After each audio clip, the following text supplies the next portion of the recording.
Libo-libong pamilya sa Mindanao ang nasa mga evacuation center dahil sa matinding ulan at pagbaha. Tiniyak naman ng gobyerno ang tulong para sa kanila. Narito ang agenda report ni Pierre Pastor. Mula sa 46th ASEAN Summit sa Malaysia, naglabas ng direktiba si Pangulong Bongbong Marcos sa disaster at welfare agencies ng agarang tulong sa mga biktima ng baha sa Mindanao.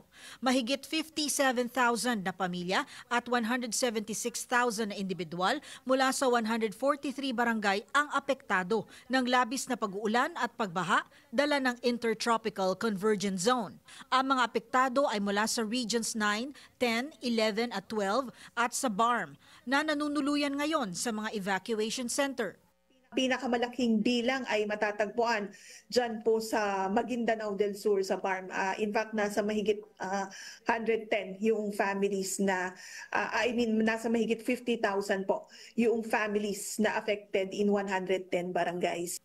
Ipinamamahagi na ng DSWD sa mga nasalanta ang family food packs, non-food items at iba pang pangangailangan tulad ng sleeping at hygiene kits. Close to 4 million pesos worth of humanitarian assistance na po yung ating naipapahatid dyan sa probinsya ng Zamboanga del Norte, Zamboanga del Sur, gayon din po sa Misamis Oriental, sa North Cotabato, sa Sarangani at gayon din po sa Sultan Kudarat. Patuloy rin ang koordinasyon ng DSWD sa mga LGU para mabilis na maipaabot ang tulong sa malalayo at liblib na lugar.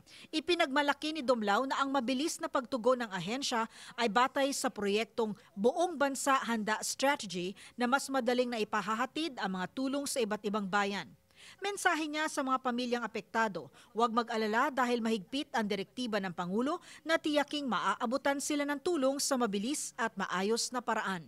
Para sa Agenda, Pierre Pastor, Billionaire News Channel.